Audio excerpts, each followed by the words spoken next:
ताला के पैगंबर हज़रत इदरीस अलैहिस्सलाम, उनका असल नाम क्या था, उनसे कौन सा पेशा मुंसलिक था, उन्होंने राह खुदा में अपनी खिदमत कैसे अंजाम दी और किस तरह से इंसानों की खदमत की, हज़रत इदरीस की कौन सी कुछ अहम नसीहतें थी, हज़रत इदरीस अलैहिस्सलाम के तौर तरीके क्या थे, उन्होंने किस तरह से ज़िंदगी गुजारी और उनके कौन से ऐसे तरीके थे जिनकी बदौलत वो खुदा के इतने करीब तर हो गए, हज़रत इदरीस की तबलीग के असरात क्या थे और ये कितनी देर तक लोगों के दिलों पर नक्श रहे।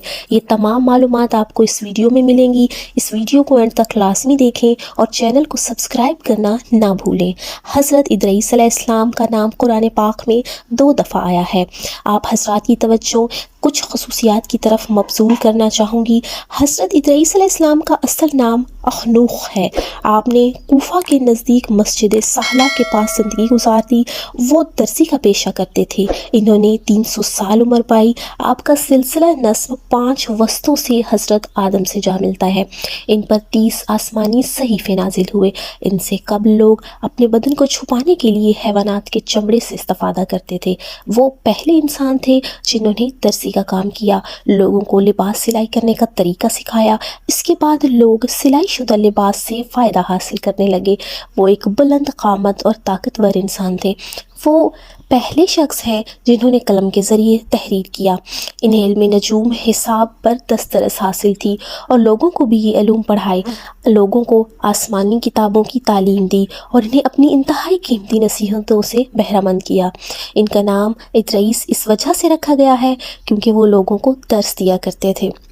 इनकी वफ़ात के बाद अल्लाह ताला ने बहिश्त में बुलंद मर्तबा अता किया, इन्हें बहिश्ती नेमतों से नवाजा। हज़रत इदरीस अलैहिस्सलाम अज़मत तख्लीक के बारे में बहुत ज़्यादा गौर व फ़िक्र करते और आपसे कहते, आसमानों, ज़मीन, अज़ीम मखलूक़ात, सूरज, चाँद, सितारे, बादल, बारिश और तमाम मखलूक का कोई खालिक है जो इन्हें एक ख़ास निज़ाम के तहत चला रहा है, लिहाजा मैं उसकी इस तरह से प्रतशिश और इबादत करता हूँ, मैं उसकी इस तरह से इबादत करता हूँ जिस तरह वो इबादत की लायक है।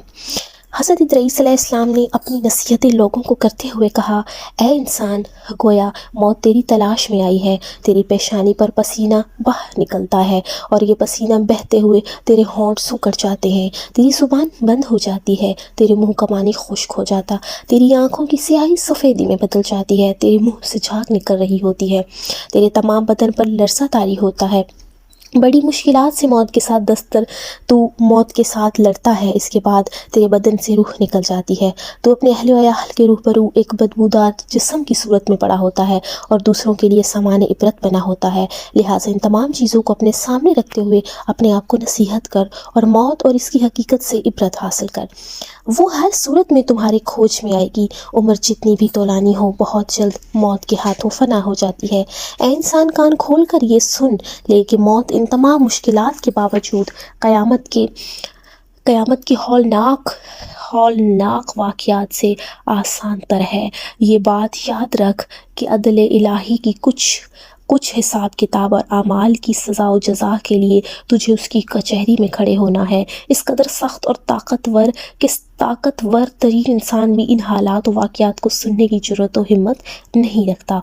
हज़रत इदरीस अलैहिस्सलाम के तौर तरीके इस तरह से थे कि वो कहा करते थे, ऐ इंसानों, यकीन करो कि तक़वा और परहेज़गारी एक असीम नेमत है जो नेकी और सादत की दावत देती है और एक अक्ल व फ़हम के दरवाज़ों की चाबी है, क्योंकि अल्लाह ताला जिस बंदे को अपना दोस्त रखता है तो इसे अक्ल की नेमत से नवाजता है।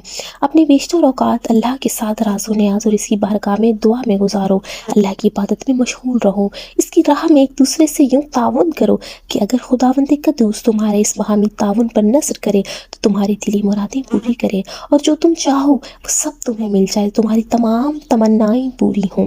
जब तुम रोज़ा रखो तो अपने नफ्सों को हर किस्म की पलीदी से पाक रखो, साफ़ शफाफ कल्ब और हर किस्म की रियाकारी को दिल से निकाल कर खुदा के लिए रोज़ा रखो। हज़रत इदरीस अलैहिस्सलाम ने और नसीहत करते हुए फरमाया, जब रोज़ा रखो तो खाने पीने की चीज़ों से परहेज़ के अलावा अपने अज़ाक़ व गुनाहों से महफूज रखो। सिर्फ अपने मुँह को खाने पीने की चीज़ों से महफूज ना रखो बल्कि अपने पूरे जिस्म को बुरे कामों کاموں سے دور رکھو۔ جب اللہ تعالیٰ کی بارگاہ میں سجدے میں جاتے ہو اور حالت سجدہ میں اپنا سینہ زمین پر رکھتے ہو، اپنے آپ کو دنیاوی فکروں، نافرمانیوں، دھوکہ دائیوں، دشمنی، حسد اور حرام کھانے کی فکر سے محفوظ رکھو۔ حضرت ادریس علیہ السلام نے اور نصیحت کرتے ہوئے کہا، خداوند قدوس نے اپنے پیغمبروں، اولیاء کو روح الاقدس کی تائید سے شرف بخشا ہے، اور وہ اسی خاص عنایت کی روشنی میں اسرار آمیز آگاہ ہوئے، کم راہوں سے نجات پائی اور راہ راست پر گامزن ہوئے۔ عظمت خدا نے ان کے دلوں میں یوں گھر بنایا، وہ سمجھ گئے کہ خدا کی ذات ہی بلند ذات ہے، اس کی ذات در حقیقت ہی معرفت کے لائق ہے، اور وہ تمام چیزوں سے بلند تر ہے۔ حضرت ادریس کی یہ کچھ نصیحتیں اس وقت کے انسانوں کے لیے بہت مفید ثابت ہوئی۔ جو بھی ان کی یہ نصیحتیں سن رہا تھا، اس کا ایمان خدا کے اوپر اور زیادہ ہوتا گیا۔ حضرت ادریس کی ان نصیحتوں سے بہت سے لوگ مسلمان ہوئے، اور جو مسلمان تھے ان کے ایمان اور زیادہ پختہ ہوئے۔ حضرت ادریس نے خوبصورت طریقے کے ذریعے اپنی قوم کو خدا کی طرف آنے کی دعوت دی اور اسی سفر کو جاری رکھا۔ ان کے سفر میں بہت ساری مشکلات آئی، لیکن اس کے باوجود انہوں نے اس سفر کو جاری رکھا۔ انہوں نے اپنی قوم کے لیے ایک ایسے قبیلے سے ملاقات کی جو بت پرستی اور گناہوں میں غرق تھا۔ آپ نے لوگوں کو نصیحت شروع کی اور گناہوں سے دور رہنے کی اہم کاموں سے آگاہ کیا۔ ان لوگوں نے ایک کے بعد ایک نے حق کو قبول کرنا شروع کیا، اور حضرت ادریس کے ساتھ وہ منسلک ہوتے گئے۔ ان میں ان کی تعداد 7 افراد پر مشتمل تھی۔ پہلے جو لوگ حضرت ادریس علیہ السلام کے ساتھ آئے وہ 1، 2 اور پھر 7 ہو گئے۔ آہستہ آہستہ 70 تک پہنچ گئے، پھر 70 سے 700 اور 700 سے 1000 تک ہو گئی۔ جیسے جیسے حضرت ادریس اپنے طور طریقوں کے ذریعے، خدا پر ایمان کے ذریعے، خدا کی اہم معلومات کے ذریعے، ان میں سے 100 اور 100 میں سے 70 اور 70 میں سے 10 اور 10 میں سے 7 افراد کو منتخب کیا۔ حضرت ادریس نے ان 7 افراد جو بہت ہی قریب تھے حضرت ادریس کے، اپنے ہمراہ لے کر خدا کی بارگاہ میں دعا کے لیے ہاتھ پھیلاتے ہوئے راز و نیاز کیے۔ اللہ تعالیٰ نے حضرت ادریس پر وحی نازل کی اور انہیں ان کے ساتھیوں کو عبادت کی دعوت دی۔ وہ 7 افراد حضرت ادریس کی زندگی کے آخری لمحات تھے اور ان کے ہمراہ عبادت الہی میں مصروف رہے۔ وہ افراد جو ان کے قریب تر تھے وہ انہی کے ساتھ خدا کی عبادت میں مصروف رہا کرتے تھے۔ ان کی زندگی میں بہت ساری مشکلات آئی، بہت ساری مصیبتیں ان کے آڑے آئی، لیکن ان سب کو وہ بھلاتے ہوئے راہ خدا میں مشغول رہے۔